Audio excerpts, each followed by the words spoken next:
सोच रहा था कि जब मैं छोटा था मैंने किंडरगार्टन से पोस्ट ग्रेजुएट किया। ठीक है, मैंने ग्रेजुएशन पोस्ट ग्रेजुएशन हिंदुस्तान के बाहर किया, मगर स्कूल मेरा एजुकेशन पूरा हिंदुस्तान में था। और मैं सोच रहा था कि स्कूल एजुकेशन में मुझे अनटचेबिलिटी के बारे में, दलितों के बारे में कितनी किताबें पढ़ने को मिली,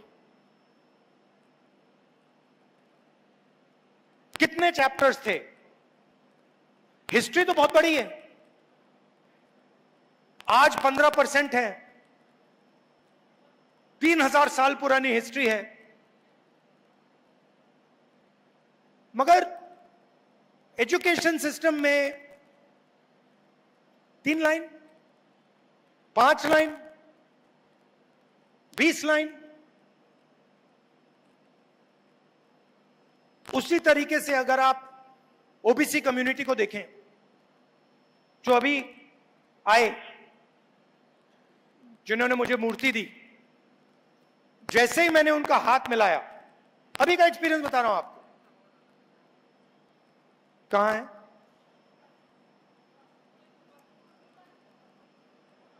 स्वप्निल कुमार जी कहां हैं? कहां हैं? चले गए? पीछे क्यों? उनको आगे लाइए ना।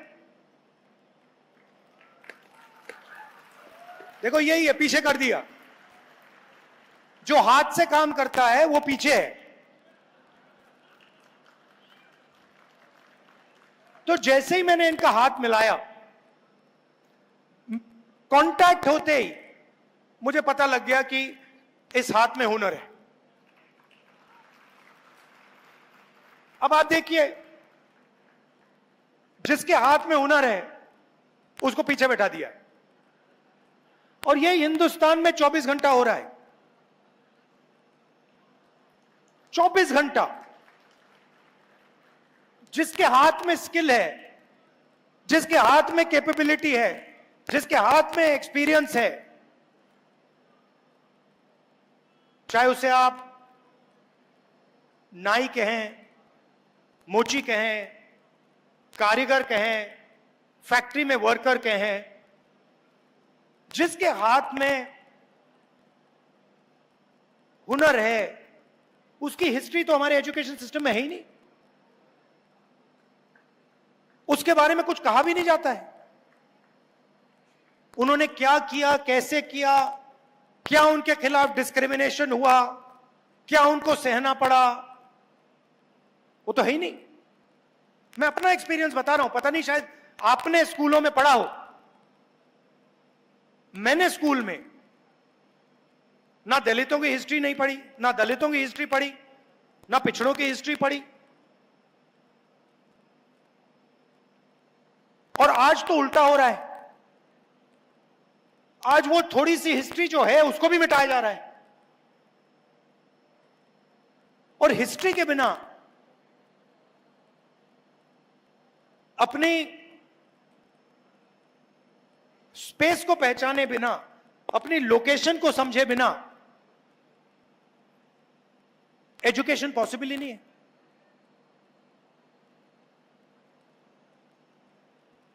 तो जब हम एजुकेशन की बात करते हैं तो फिर सवाल उठना चाहिए कि ठीक है भाई, एजुकेशन सिस्टम में किसका कंट्रोल है?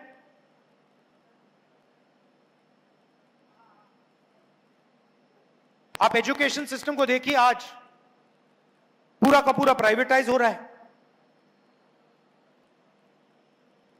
गरीब बच्चे को डॉक्टर बनना हो, लॉयर बनना हो, ठीक है, वो सपना देख सकता है। भारत जोड़ो यात्रा में हजारों बच्चों से, क्या हुआ? नहीं नहीं, no need, no need, no need. हजारों बच्चों से मिला, सब कहते हैं मैं इंजीनियर बनना चाहता हूं, मैं डॉक्टर बनना चाहता हूं, मैं आईएएस में जाना चाहता हूं। और जब मैं इनसे बात कर रहा था, मेरे माइंड में क्या था कि मेरा देश इनसे झूठ बोल रहा है। इंजीनियर कितने लोग बनेंगे, डॉक्टर कितने बनेंगे? 2%, 3%, 5%, 7%, 90% तो नहीं बन सकते।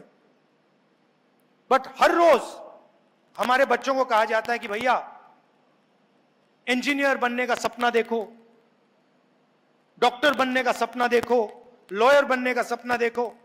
और फिर उनके माता पिता से कहा जाता है ठीक है भैया, अब आप 10 लाख रुपए निकालो, 15 लाख रुपए निकालो, 20 लाख रुपए निकालो, 1 करोड़ रुपए निकालो, 2 करोड़ रुपए निकालो। दे ही नहीं पाते। तो आपने इमेजिनेशन को दबा दिया, हिस्ट्री को दबा दिया, और एजुकेशन का जो सिस्टम है उसमें आप एंट्री नहीं देते। और फिर लोग कहते हैं कि भैया सुपर पावर बनेगा। कहां से सुपर पावर बनेगा? 90% तो गेम ही नहीं खेल रहा है, 90% बाहर बैठा हुआ है, 5% लोग चला रहे हैं। अदानी जी जो भी बिजनेस खोलना चाहते हैं खोल सकते हैं, अंबानी जी हर बिजनेस में जा सकते हैं। मगर अगर ये कुम्हार जी जो मूर्ति बनाते हैं, अगर इन्होंने सपना देखना शुरू कर दिया कि भाई मैं दूसरे तरीके से मूर्ति बनाना चाहता हूं, मुझे थोड़ी फंडिंग की जरूरत है, 15 मिनट में पता लग जाएगा रास्ता बंद है।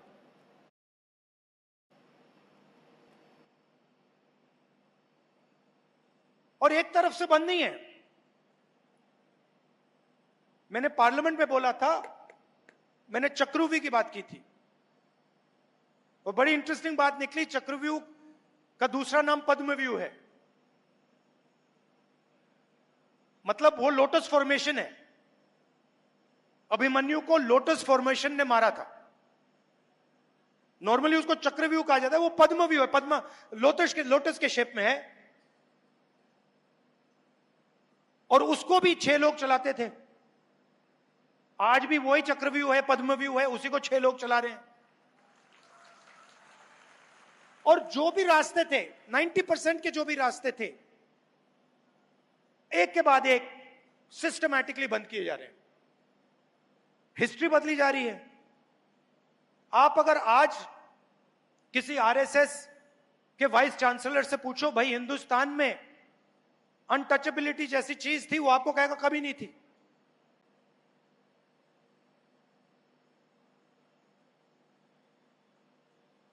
रोहित वेमुला कुछ भी कह ले,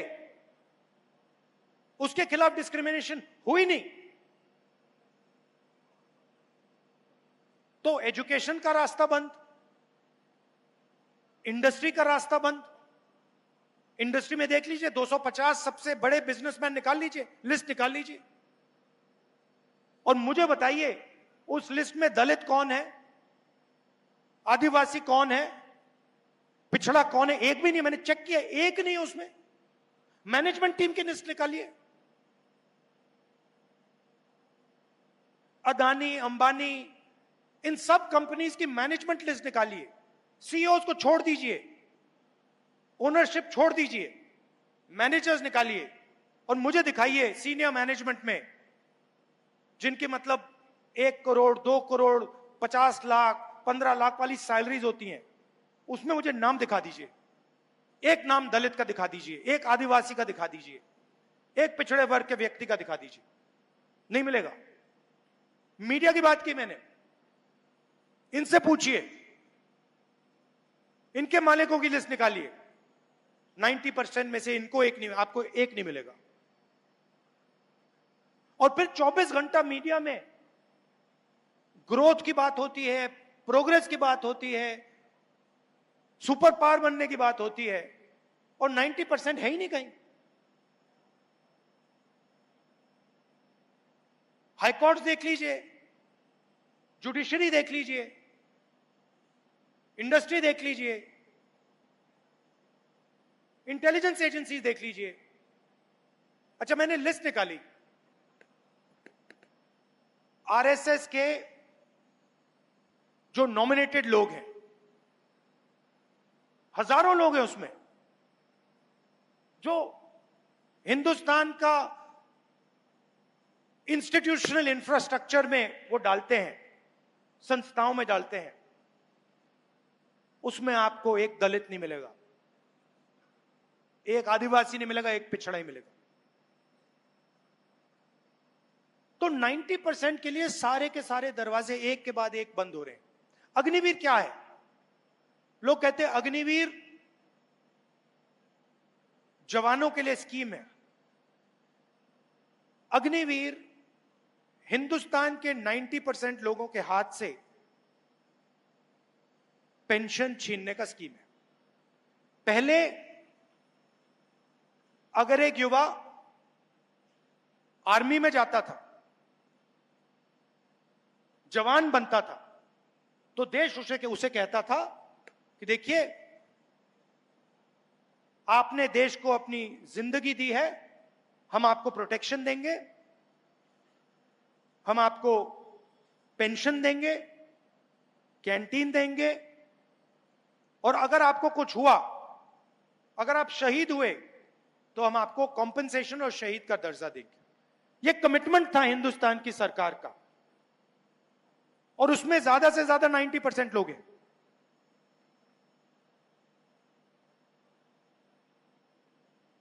अग्निवीर किया, नाम बहुत सुंदर दिया, अग्निवीर, मगर अग्निवीर की सच्चाई क्या है? आपने हिंदुस्तान के जवान से पेंशन छीन ली, शहीद का दर्जा छीन लिया, कॉम्पेंसेशन छीन ली, कैंटीन छीन ली और रिस्पेक्ट छीन ली, और आप सोचते हो कि उसको पता नहीं लगेगा। आप सोचते हो कि उसमें इतनी भी अकल नहीं है कि वो ये बात को समझ जाए। आप जाइए रिक्रूटमेंट सेंटर में, जाइए, सब खाली पड़े हुए हैं, कोई जाना नहीं चाहता। क्यों जाए? दो तरीके के आपने जवान बना दिए हैं। एक को आप पेंशन दे रहे हो, शहीद का दर्जा दे रहे हो, रिस्पेक्ट दे रहे हो, और उसी के साथ दूसरा जवान खड़ा है, उसका आपने नाम बदल दिया, उसको आपने अग्निवीर कह दिया, उसकी आपने पेंशन छीन ली, उसकी रिस्पेक्ट छीन ली, उसकी कैंटीन छीन ली, शहीद का दर्जा छीन लिया, कॉम्पेंसेशन छीन लिया, और आप हिंदुस्तान को कह रहे हो देखो भैया हम बड़े देशभक्त हैं। मगर यह बात समझ आती है लोगों को। पहले पब्लिक सेक्टर हुआ करता था, पूरा का पूरा प्राइवेटाइज कर दिया। पहले उसमें रिजर्वेशन थी, अब पब्लिक सेक्टर गायब। एक के बाद एक प्राइवेटाइज हो रहा है। सक्सेसफुल पब्लिक सेक्टर यूनिट जो चल रहा है, प्राइवेट सेक्टर से कॉम्पीट कर रहा है, पैसे बना रहा है, लोगों को रोजगार दे रहा है, वो प्राइवेटाइज हो रहे हैं। उसको प्राइवेटाइजेशन नहीं कहना चाहिए, उसको डी रिजर्वेशन कहना चाहिए, कि आपने उसको वहां से रिजर्वेशन हटा दिया, डी रिजर्व कर दिया, और आपने रिजर्वेशन हटा दी। तो अब सवाल उठता है कि सालों से आरएसएस और बीजेपी ये काम कर रहे हैं, और फाउंडेशन यही है, कॉन्स्टिट्यूशन है। तो लड़ाई इसकी है, स्ट्रैटेजी ये है,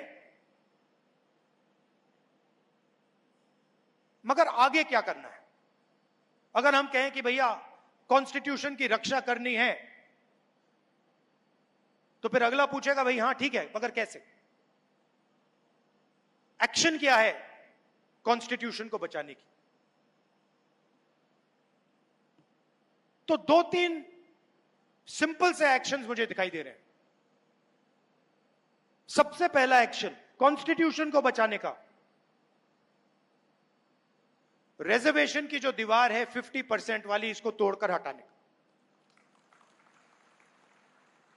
क्योंकि आबादी 90% है, और जब मैं हिंदुस्तान की सरकार को देखता हूं,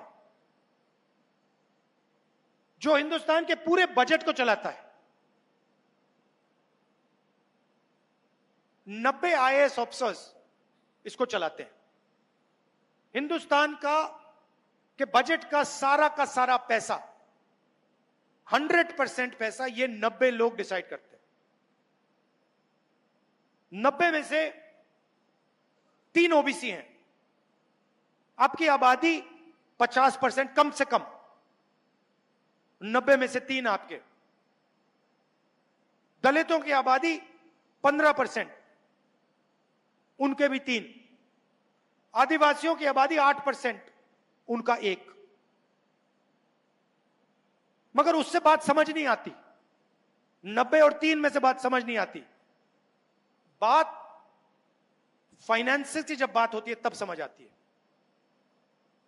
आपकी आबादी 50%, पिछड़ा वर्ग, ओबीसी।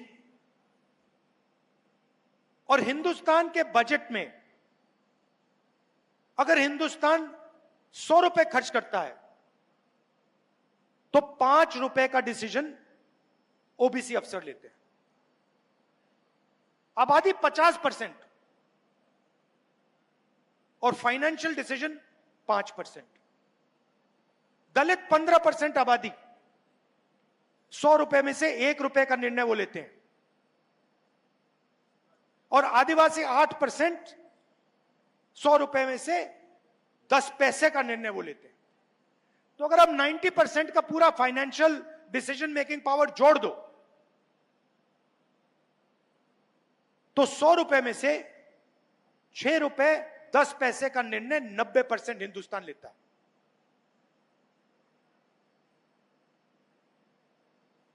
₹6 100 रुपए में से 90% डिसाइड करता है। तो 2 चीजें तो बिल्कुल साफ है और मैंने पार्लियामेंट में कह दी है, और वो शुरुआत है। पहला कदम ये जो बैरियर है 50% का, इसको कांग्रेस पार्टी और इंडिया गठबंधन लोकसभा राज्यसभा में बदलेगा। और हम मतलब ऐसे वायदे नहीं करते हैं। आप जानते हो, जब हम कुछ कहते हैं हम करके दिखाते हैं। ये हमारा रेप्यूटेशन है। हमने कहा कन्याकुमारी से शुरू होगी, कश्मीर में बंद होगा, खत्म होगी। कन्याकुमारी से कश्मीर गए। तो पहला स्टेप, ये जो फॉल्स सीलिंग, आर्टिफिशियल सीलिंग लगा रखी है, इसको हटाना है। और दूसरा स्टेप, जिसको मैं क्रांतिकारी स्टेप कहता हूं, जाति जनगणना, कि यह पता लगाना है कि इस देश में पिछड़े वर्ग के लोग कितने हैं। आज कोई नहीं जानता। मैं कह रहा हूं 50% है, मगर लीगली कोई नहीं जानता। अगर आप मेरे पास आए और आपने कहा नहीं 10% है, तो लीगली आप भी सही हो, मैं भी सही। जाति जनगणना के बाद आप मुझे कह नहीं पाओगे कि भैया आप 10% हो। मैं कहूंगा नहीं भैया 10 नहीं है, 50 है। दूसरी बात, जब हम जाति जनगणना की बात करते हैं, हम सिर्फ कास्ट सेंसस की बात नहीं करते हैं। हम इसमें 2 और चीजें जोड़ना चाहते हैं। सबसे पहले, किसकी कितनी आबादी। दूसरा, इन अलग अलग वर्गों का हिंदुस्तान के फाइनेंशियल सिस्टम में कितनी पकड़ है, इनके हाथ में कितना धन है। दलितों के हाथ में कितना धन है, आदिवासियों के हाथ में कितना धन है, पिछड़ों के हाथ में कितना धन है। Socio economic survey. और उसके बाद जो मैं सोचता हूं उससे भी जरूरी, हिंदुस्तान की संस्थाओं में इन लोगों की कितनी पकड़ है। जुडिशियल सिस्टम में आदिवासी कितने हैं, दलित कितने हैं, पिछड़े कितने हैं, किस लेवल पे हैं। मीडिया में कितने हैं, किस लेवल पे हैं। ब्यूरोक्रेसी में कितने हैं, आईएएस ऑफिसर्स कहां कहां बैठे हैं, कौन कौन कहां है, कितना बजट कौन संभाल रहा है। एक प्रकार से जैसे जब किसी को चोट लगती है हम कहते हैं भैया जाओ एक्सरे कराओ। अगर आपको चोट लगे और डॉक्टर ने कहा कि भैया एक्सरे कराओ, आप कभी मना करोगे? नहीं करोगे ना, कहोगे चोट लगी है एक्सरे करानी है। तो जाति जनगणना एक्सरे है हिंदुस्तान का। हम उसके बारे में अभी कुछ कह नहीं रहे। हम पहले एक्सरे लेना चाहते हैं। हम जानते हैं कि चोट लगी है, हमें नहीं मालूम कि कंपाउंड फ्रैक्चर है, नॉर्मल फ्रैक्चर है, क्या है। हम जाति जनगणना इसलिए करना चाहते हैं, हम पता लगाना चाहते हैं कि एग्जैक्टली हो क्या रहा है। हमें पता लग रहा है कि दर्द है, वो दिख रहा है सबको। हम ये पता लगाना चाहते हैं कि इसका कारण क्या है। अब जैसे ही मैं जाति जनगणना की बात करता हूं, वैसे ही आरएसएस के लोग, बीजेपी के लोग सारे के सारे कहते हैं जाति जनगणना नहीं होना चाहिए। और मैं आपसे पूछना चाहता हूं, एक्सरे करवाने में क्या प्रॉब्लम है? सच्चाई निकालने में क्या प्रॉब्लम है आपको?